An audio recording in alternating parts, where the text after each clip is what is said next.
It's being present with phone calls, building trust with BombBomb, and being useful with content.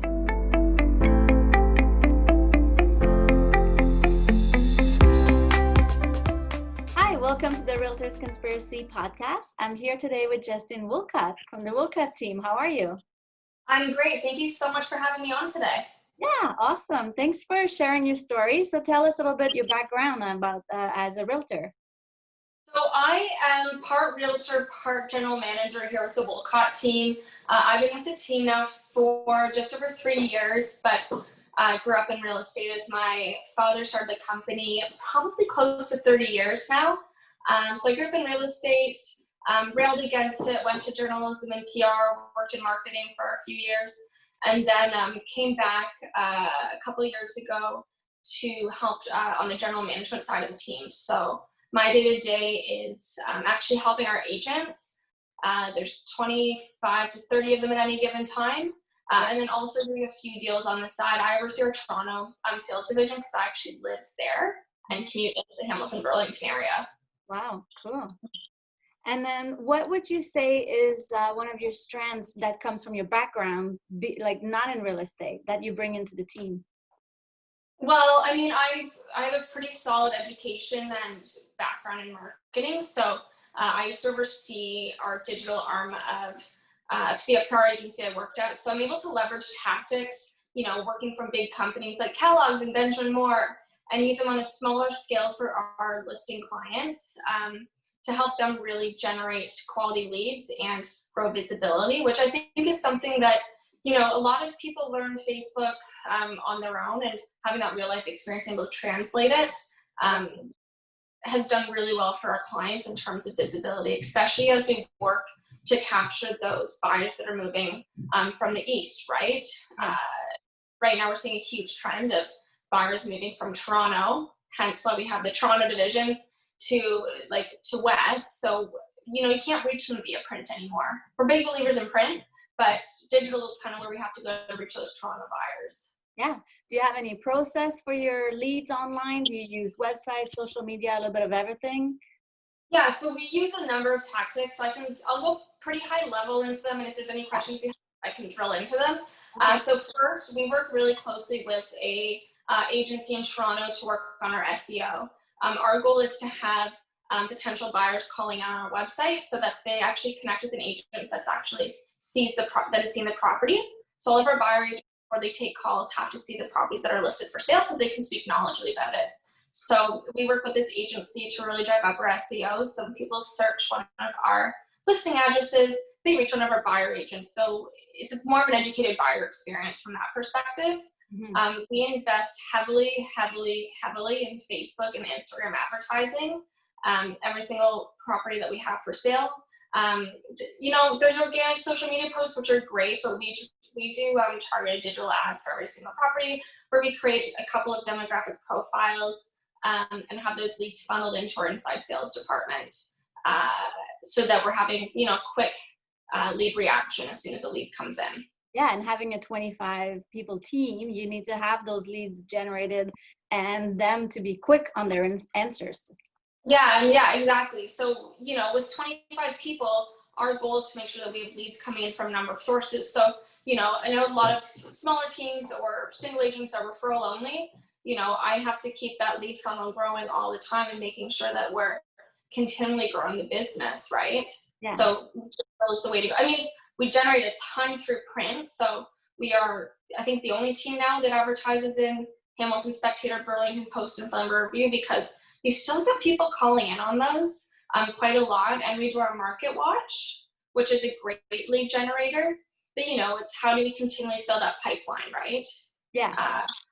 And it's something that, even when COVID hit, we kept our investments pretty heavy in all of those media. I think we just stopped one issue of our Market Watch. Yeah, because you had the strength into the processes being done already. Exactly, yeah. What would be the one thing that you feel generated the most success for you in your career as a realtor?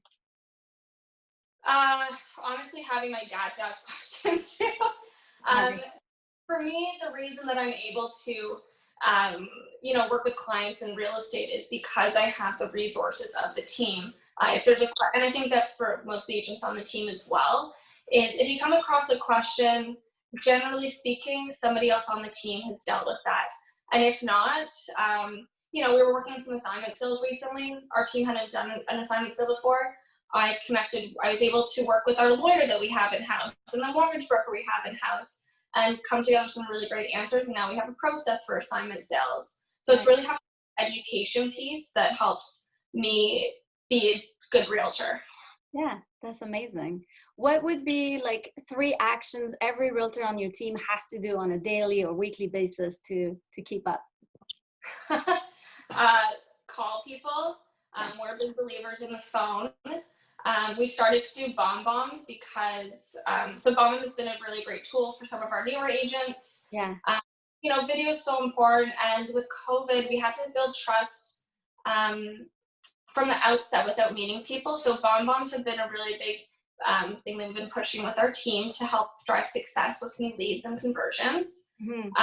Doing the phone calls, and then sending useful content. So, not just sending an email for the sake of sending an email, but making sure there's real intention in providing utility content. So, one thing we just posted about was landscape DIYs that are like on a budget, because people are spending so much time at home and don't really want to have a contractor come in to do the landscaping. So what can they do at home on a budget? Yeah. And that's worked out, and we see great pickup from people. So it's being present with phone calls, building trust with bomb, and being useful with content. Nice. That's amazing. These are great advice. What would be specific procedures or processes that you can't live without? So one thing is having our CRM and our action plans within those. We're a very system-based company, and I would fall apart without our CRM.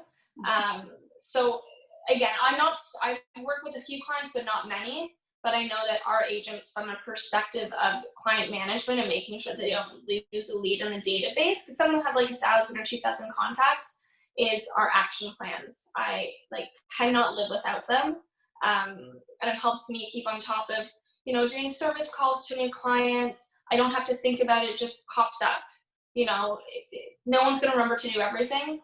The other thing that I find that works really well for me to stay on top and do a great job is working on inbox zero. So only my inbox, I think I have 12 in there right now. It's a mission every day, but I think it's a really useful tool because you can be overloaded and overwhelmed if you have 1,000 unread emails. So it's really something that we focus on here, is that inbox zero mentality. Wow, I totally agree. That's a goal of mine. I'm not there yet at all. Folders and delete. Don't be scared of the delete key. Yeah, nice. What would be the best advice you've ever received? That's a great question. Probably like you know more than you think you know, which is great going into an appointment. Going into, if the first listing appointment I ever went to, I think like most people, I was terrified, but I talked with Drew and Jane, my parents, and they're like, you grew up in this business, you designed the marketing plans, probably more than most agents in the business because you're in and out of it all day. Of course, be nervous, but don't be scared to talk confidently because you do know what you're talking about, right? Yeah, that's true. And a lot of people always do that. They think less of themselves, and they could totally be. Yeah, well, and it's a tough thing, and I'm sure there's some younger agents working on listening to this, but as a younger agent, it can be intimidating sometimes speaking with an older client, especially when I was in my earlier 20s. It can be a little scary, but once you kind of know what you know and that you're confident in what you do, it generally yields in a great outcome. Yeah, very cool. What advice would you give to a new realtor who's got so many challenges that it's feeling of quitting, and what would you say to those? Start on a team. You will, a team is a great resource. It's a great jumping off point.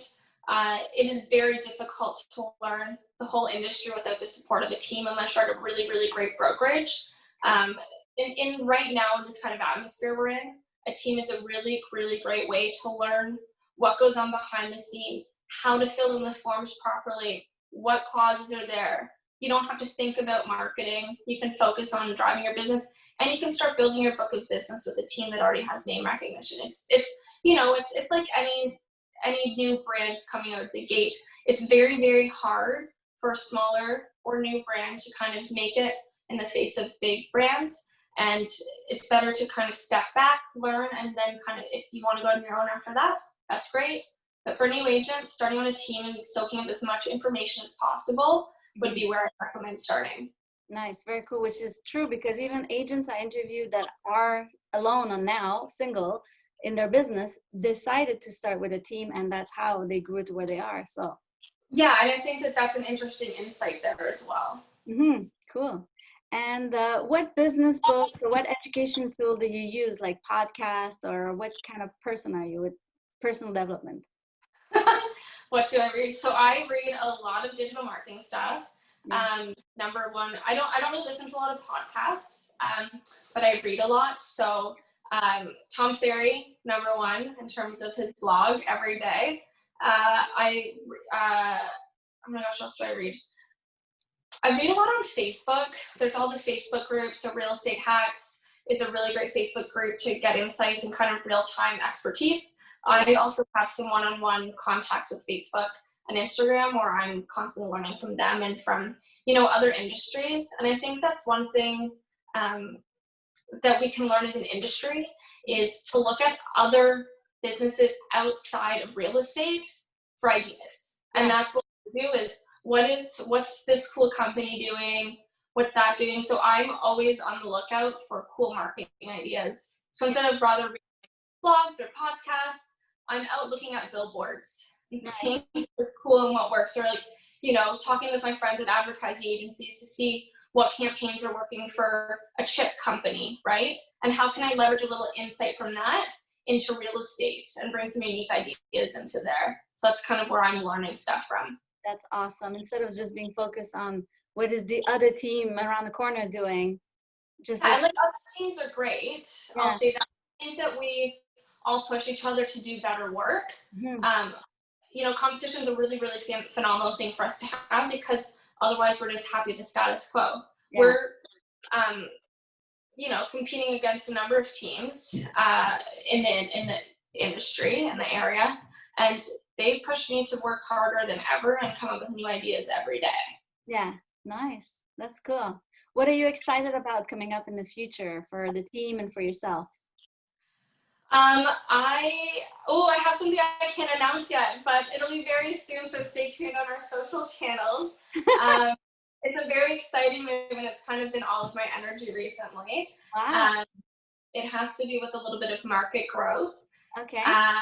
Then I'm just excited. We brought in a couple new team members. We just switched CRMs, which will help with workflow for our agents. And one thing that we've learned through this whole crazy process is that it is possible for our team to work from home and still be successful. So moving forward, adding some flexibility for my administrators as well to work from home. Just continue to build new processes and make things easier for everyone. Very cool. Awesome. Well, we'll look forward to the expansion growth news coming up soon. Thank you so much. So we'll add, tell us your social media tags, your website where we can find you. Okay, so personally, you can find me on Instagram at Justine Wolcott. My content isn't as exciting for realtors as my teams, so that you can find us on Instagram at _Wolcott_team, or on Facebook. I think it's just the Wolcott team is our Facebook handle. Nice, very cool. Thank you. Thanks for sharing all of that. I think that's super helpful, and it's great to see a team that's like always innovating and always moving forward.